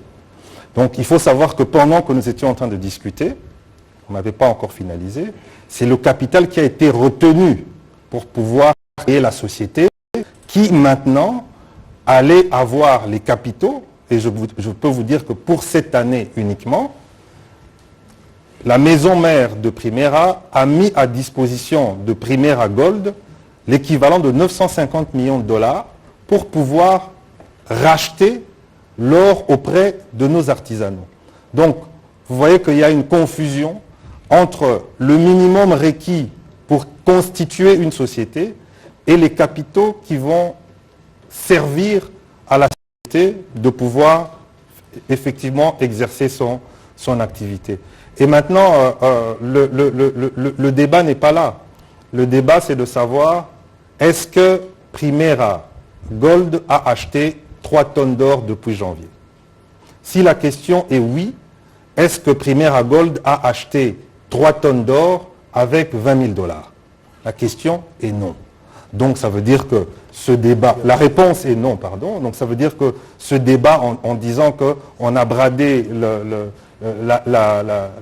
la RDC quasiment pour 20 000 $ est totalement stupide.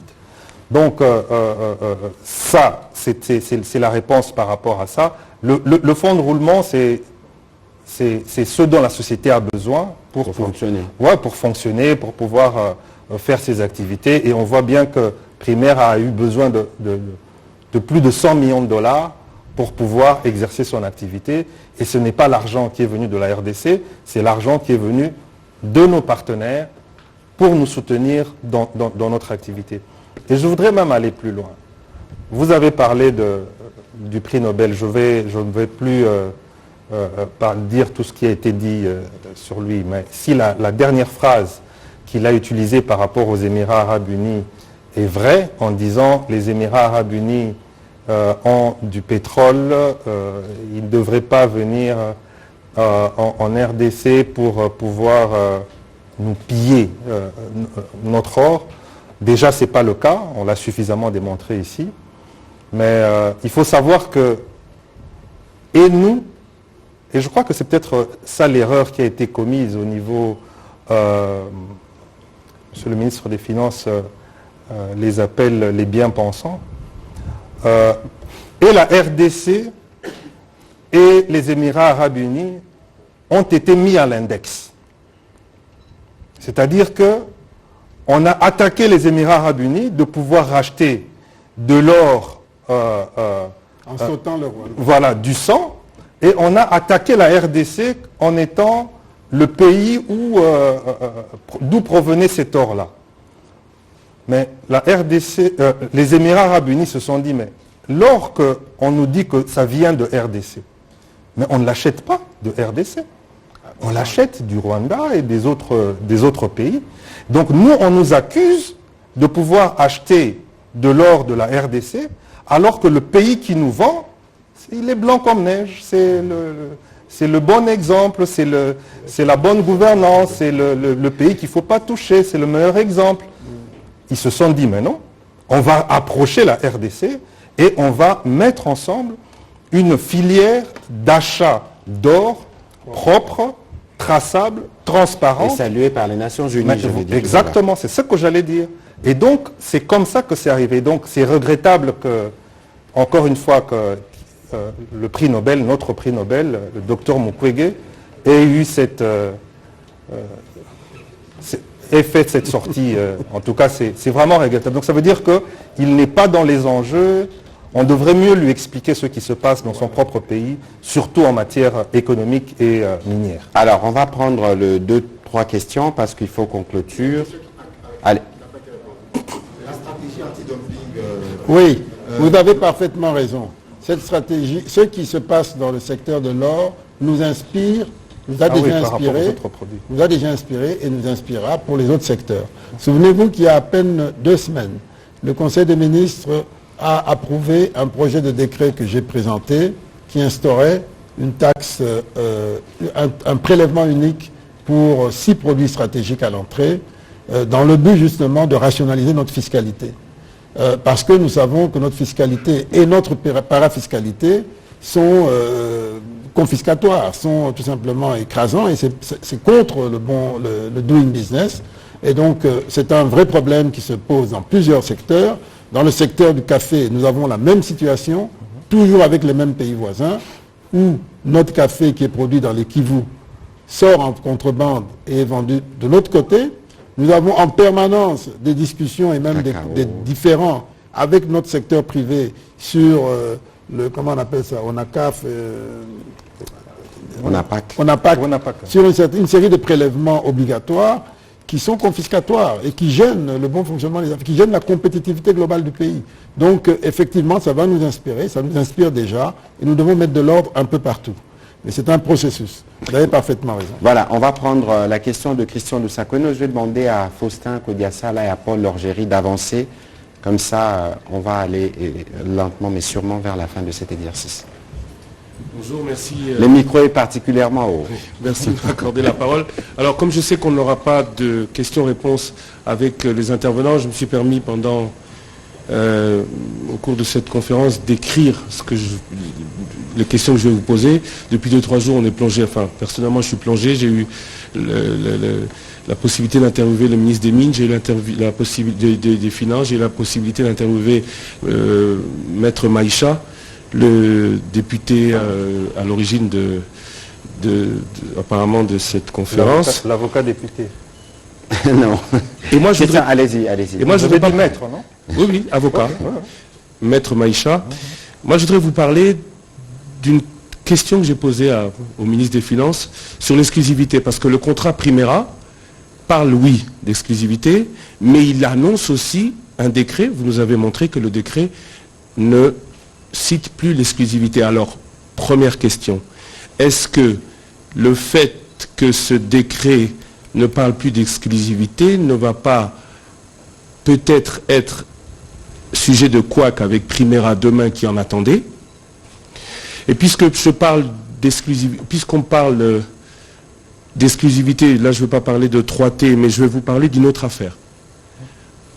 Pour l'exploitation de l'or. On vante les investissements congolais, mais récemment, c'était le 26 juillet, on devait, nous, à la demande de M. Dieudonné Kassembo, inaugurer une usine de raffinage à Bukavu d'or.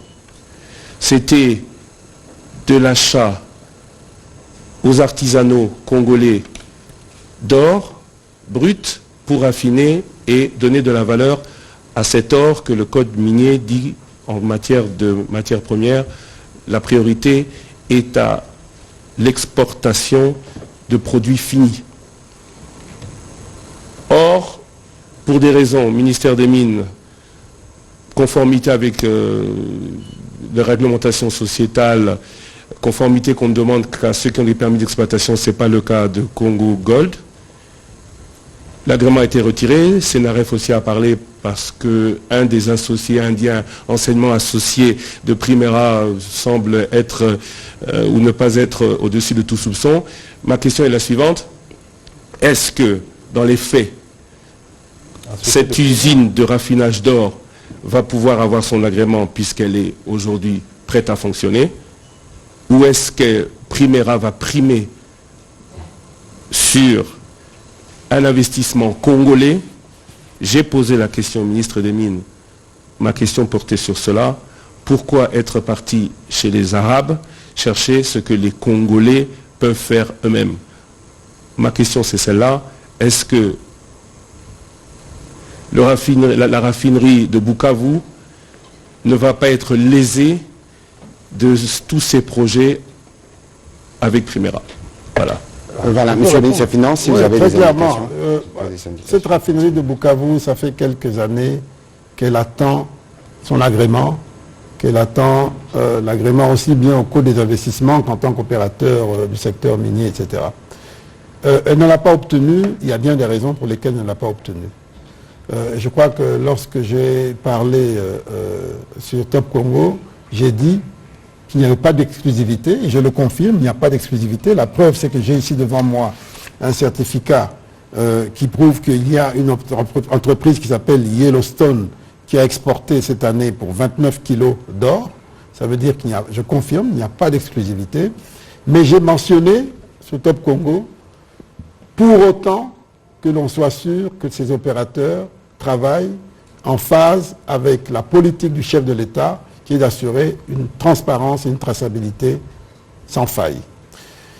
Et c'est là qu'il y a un problème avec le principal promoteur de la raffinerie de Bukavu. Le Congolais. Je connais, non, le Congolais est venu après un peu dans... Oui, il a 50%. Oui, mais on lui a donné 50%. Je connais le dossier. C'est un sujet indien qui est repris sur plusieurs listes, Nations Unies et autres. Et il y a une due diligence en cours. On n'est pas en état de pouvoir lui donner un agrément. Le Congolais est venu justement En couverture. en couverture. Mais il dit qu'il a investi 50%. Ah, il a fait à ses risques. Mais en tout cas, ce qui est sûr, c'est ce que je vous dis. Et il y a une due diligence à ce sujet. Lorsqu'elle sera terminée, on apportera les conclusions. Si ça passe, ça passe. Ça passe pas, ça passe pas. C'est tout. Ouais, ma question, excusez-moi. Voilà, je Monsieur vous Christian, reprends pas ma c'est question. malheureusement pas le... Et je vais vous dire, ça a été dit, le Diakaba l'a dit, et c'est important de le répéter. Nous sommes dans une opération hautement stratégique de blanchiment de l'approvisionnement en or en provenance de la RDC et à destination des Émirats arabes unis. Ça ne peut pas plaire à tout le monde, en tout cas certainement pas à celui qui s'est mis entre les deux, qui s'appelait Rwanda, et encore moins à certains agents au Congo ou congolais qui vendaient à ceux qui faisaient acheminer cela au Rwanda. Et donc c'est normal que ça fasse du bruit, c'est normal que ça dérange.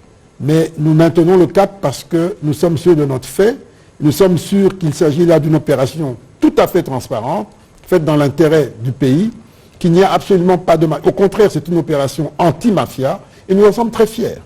Et nous défions quiconque d'aller chercher une quelconque mafia dedans. Tout est ouvert aujourd'hui, allez chercher dans le monde entier, allez fouiller où vous voulez, chercher un élément de mafia dans ce qu'on dit est clair, qu'on vient de nous opposer le contraire.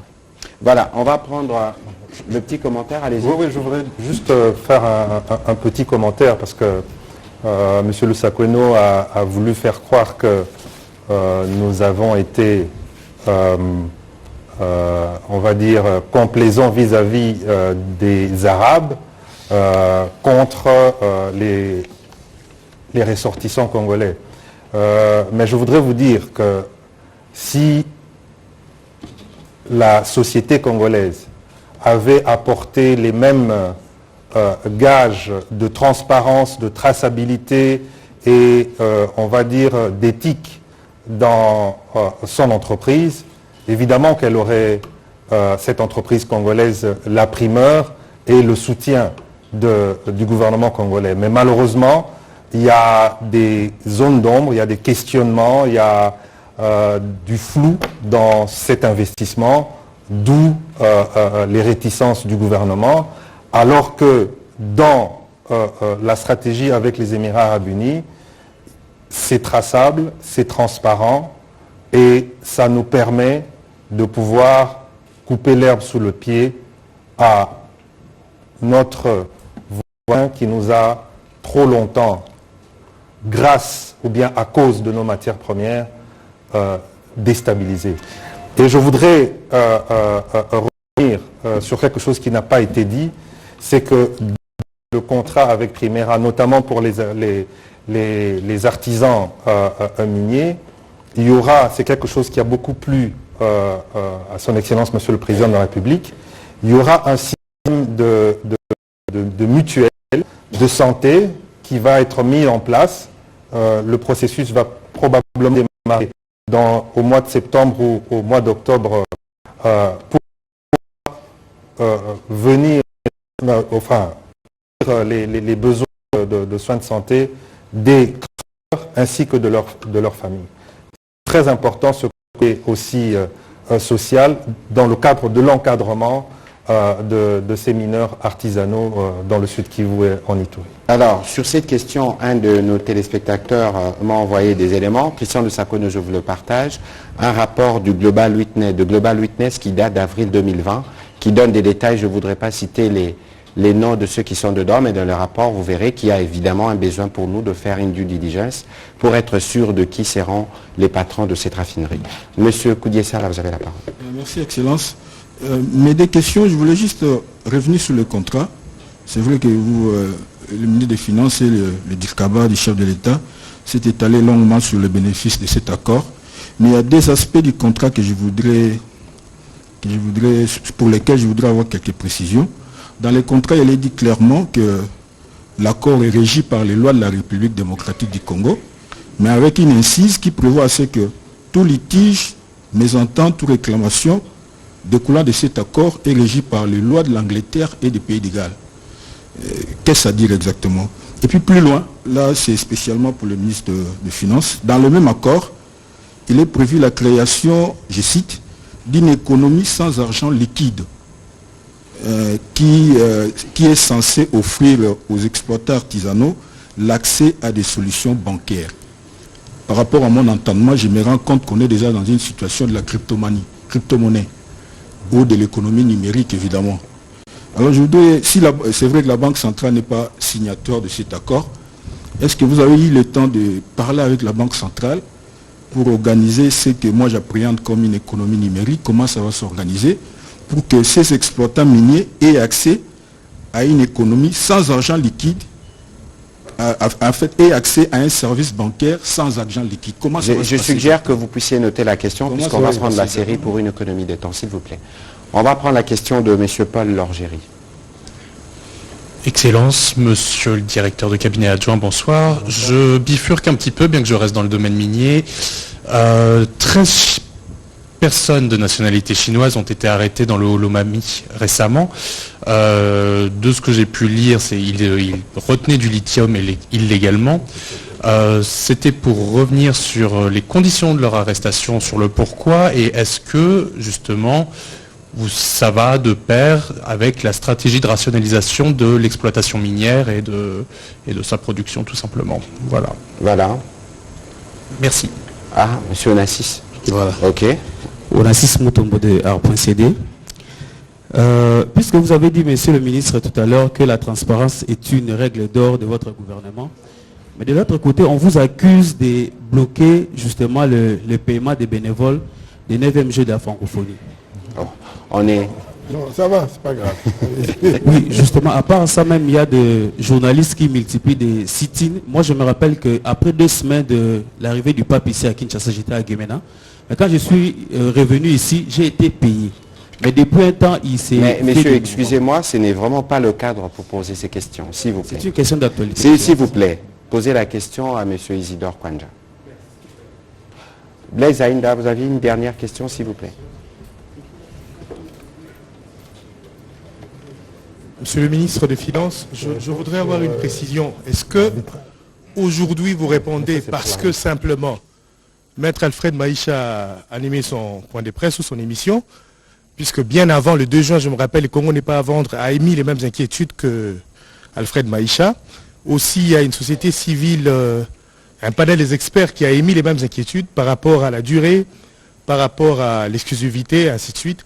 Mais est-ce que c'est le fait que ce soit Maïcha qui parle sous couvert d'avocat de Congo quelque chose, ou bien Congo-Com, ou bien c'était une question qui suscité déjà une réaction dans les heures ou les jours qui devaient suivre? Sur cette question de Primera, j'étais en train d'y travailler avec ma collègue de mine qui malheureusement a eu un accident. Elle aurait pu être de nôtre ce soir, mais je pense que nous allons parler avec elle de la stratégie générale de comment nous projetons avec le mine. Parce qu'il y a eu plusieurs critiques ou plusieurs préoccupations qui ont été soulevées, pas seulement par l'honorable Maïcha, mais il y a d'autres organisations internationales. Nous avons noté, parce que nous sommes dans un élan de redevabilité, il était opportun que nous puissions y répondre.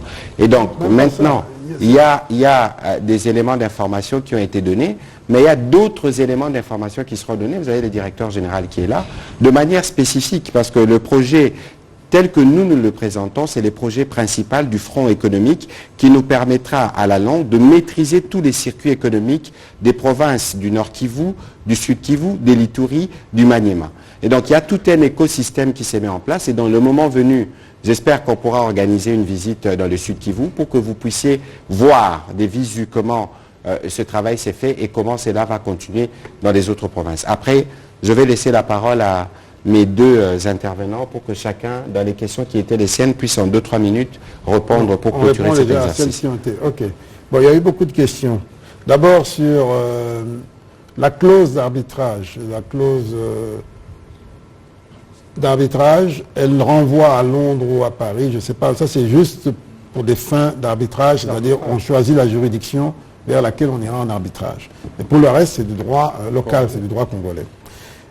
Donc il n'y a rien de nouveau ni de sorcier. Alors,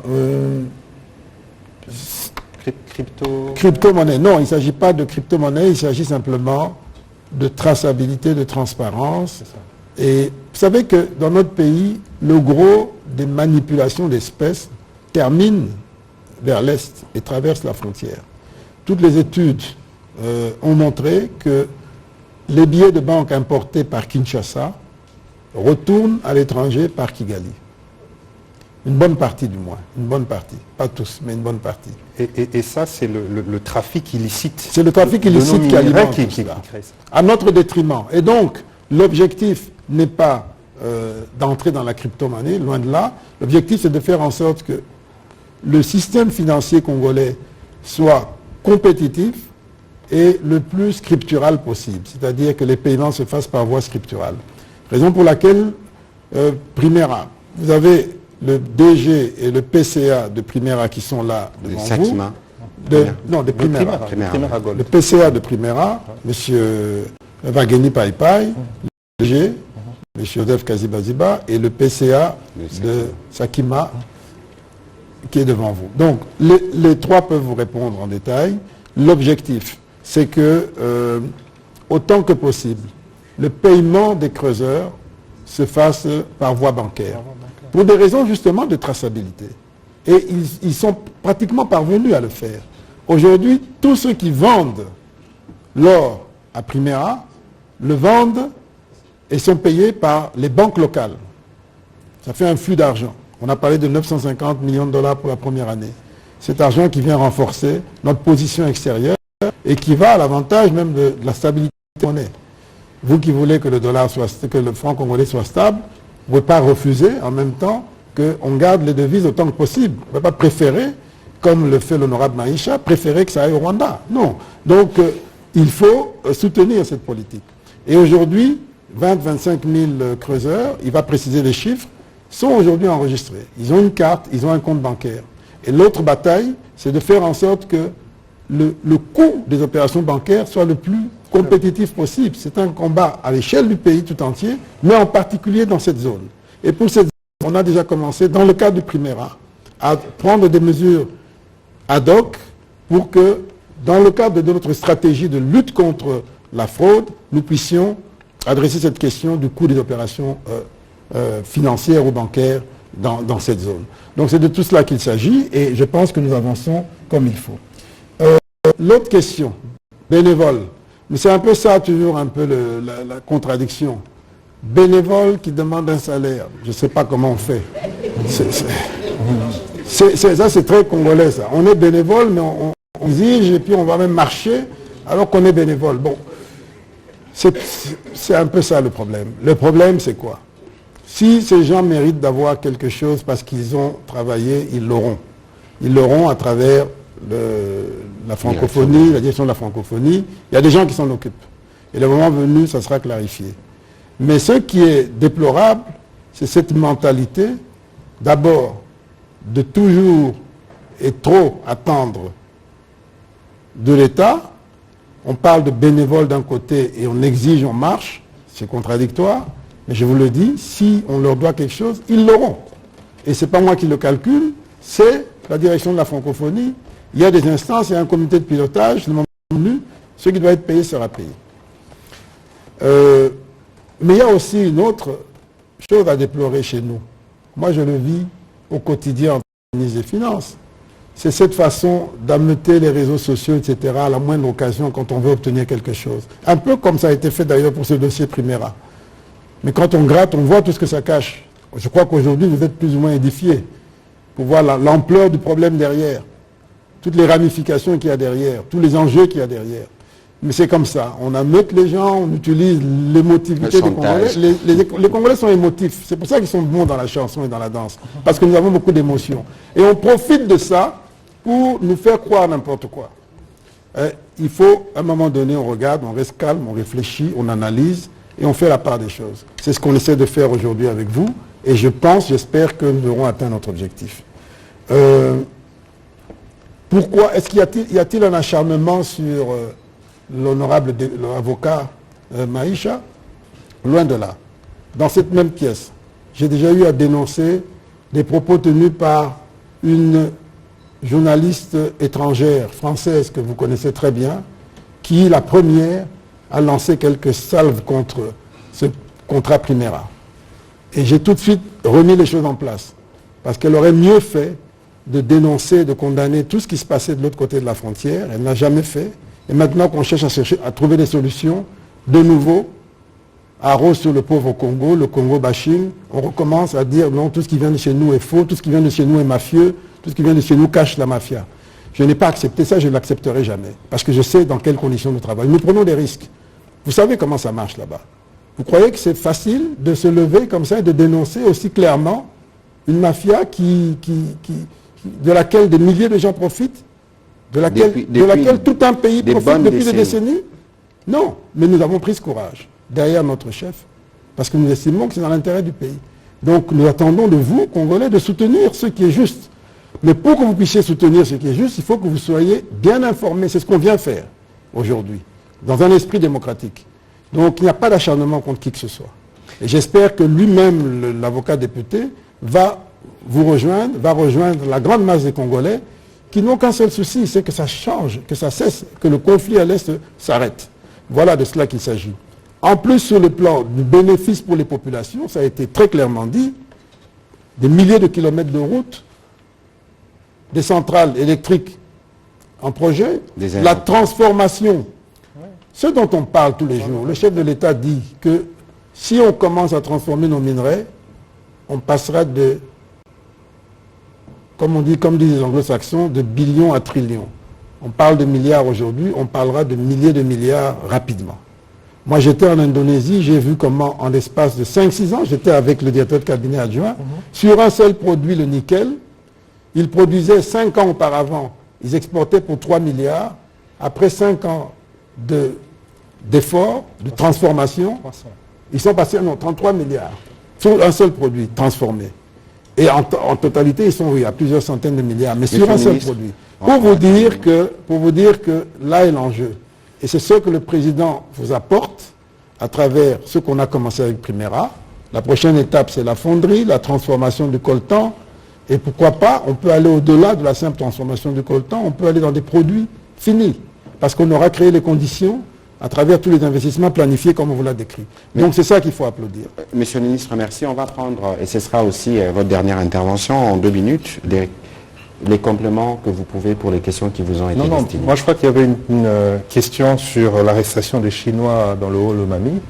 Je ne connais pas les conditions d'arrestation de ces Chinois, mais je crois que c'est dans le cadre de ce que le chef de l'État veut, c'est-à-dire l'assainissement du secteur minier et la lutte contre toute forme de fraude et d'exploitation illicite de nos minerais. Donc je n'en dirai pas plus parce que je ne connais pas très bien le dossier, mais pour le reste, je pourrais juste conclure que par rapport à la dernière question, vous avez dit qu'il y avait d'autres ONG, comme par hasard, Congo n'est pas à vendre. C'est à chaque fois que la RDC fait quelque chose pour sortir du carcan dans lequel nous sommes depuis 30 ans, qu'à chaque fois que nous faisons des efforts, on voit qu'il y a une partie de, je ne dirais pas tout le monde, beaucoup nous félicitent par rapport à ce que nous sommes en train de faire, des efforts que nous sommes en train de fournir, mais il y en a qui essaient de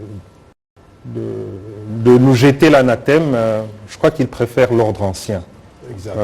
Donc je crois que c'est ça, et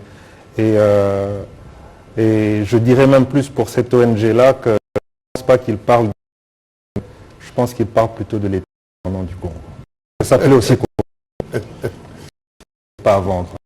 Mais un autre point peut-être pour conclure, messieurs le analyse de la d'autres. Comme l'a dit le directeur de cabinet adjoint, vous avez parlé de Chinois. S'il y a des Chinois qui se comportent dans la réalité, nous le combattrons avec les autorités chinoises d'ailleurs, parce que nous sommes totalement d'accord au fait que notre pays n'a pas d'illégalité. Et nous le ferons comme nous le faisons correctement. J'aurais souhaité, par exemple, le prix Nobel aille faire un tour du côté de Benga et qui se rende compte de tout ce qui se passe par des opérateurs chinois. Pour citer la plutôt qui exploite et qui ça aurait fait une dénonce de situation. Pour d'un problème. De toute façon, le narratif, c'est justement cette idée qu'on a sur la du Congo. Heureusement, nous arrivons à donner des preuves de disons, les Jeux de la francophonie l'attestent. Alors, madame, on n'aura pas le temps pour votre question, heureusement, vous l'avez noté. Il n'y a pas de dialogue en cours d'une quelconque de dialogue. Le dialogue qui a c'est le dialogue du 20 novembre devant les urnes. Les points de vue, vous pouvez voter avec nous. La commission électorale indépendante travaille en respectant scrupuleusement son calendrier. Et c'est d'ailleurs un parti politique qui avait voté avec les candidatures, les plex, les députés provinciaux, les conseillers. D'ailleurs, dans cet ordre, vous avez vu que le ministre et les vice-premiers ministres de l'Intérieur ont écrit pour que nous avions des réserves par rapport aux élections communales, parce qu'il y a dans certains coins d'inquiétude en termes de conflits, etc. Donc, ceux qui aura des dialogues sont sûrement ça pour aller vers les... C'est ça, vers ça que nous allons... C'est vers ça que nous allons voir qu'il y a un projet. Vous avez suivi que la question principale sur les élections, sur laquelle nous sommes assis, et c'est l'un des points qui justifie la visite du président du Burundi ici, c'est nos compatriotes qui sont à Massissi, qui sont à Rutshuru, parce que la situation sécuritaire a sensiblement évolué. Le président de la République a dit que dans la conférence de presse pourront être enrôlés. La CENI a engagé 10 à 12 ou 14 jours pour justement enrôlement dans les provinces, les territoires qui sont concernés. Il y aura un sommet spécial des chefs d'État qui pourra statuer sur le sujet, parce que pour le président de la République, comme pour nous tous, il faut que les partout où ils se trouvent soient en mesure de s'exprimer librement. C'est les choix de... Je vois Tina Salam tout à l'heure. Remercions pour votre participation à cet exercice de redevabilité. Nous pourrons revenir cette semaine sûrement pour parler de la rentrée scolaire, parce qu'on en a beaucoup parlé ici, notamment dans les zones qui sont encore sous occupation. Le tout dans le seul objectif pour nous d'être le gouvernement qui écoute et qui vient répondre aux préoccupations des Congolais. Monsieur le ministre des Finances, je vous remercie de vous être à nouveau prêté à l'exercice. Monsieur le directeur de cabinet adjoint, André Ouamesso aussi. Mais Monsieur le ministre des Finances réclame un mot de la fin. Allez-y en 30 secondes. Non, je crois que c'est important de rappeler et que les Congolais soient conscients que ce dont nous souffrons le plus, c'est une mauvaise presse, une mauvaise propagande contre notre pays. Et vous devez savoir que l'enjeu de ce qui est en train de se passer, c'est tout simplement de salir les efforts qui sont faits à travers Primera, Gold RDC. En salissant ces efforts, l'objectif c'est d'éloigner tous les investisseurs, tous les acheteurs finaux qui se rapprocheraient de la RDC en disant la RDC est en train de développer quelque chose de propre et de constructif et autant aller directement parler avec eux. Donc, qu'on ne retrouve pas des Congolais qui viennent se mettre au travers de ce chemin vertueux que nous sommes en train de bâtir pour restaurer l'image de notre pays, restaurer notre souveraineté et récupérer ce qui nous est dû. C'est de cela qu'il s'agit. Je voudrais attirer votre attention parce que c'est cela le cœur du problème. Merci. Voilà, et que vos anges gardiens vous protègent. Merci.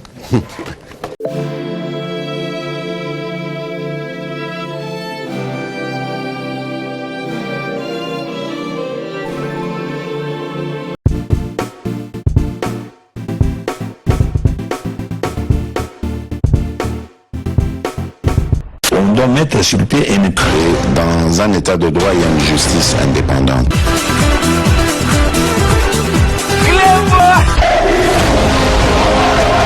Ce n'est pas pour rien qu'il faut des conseils.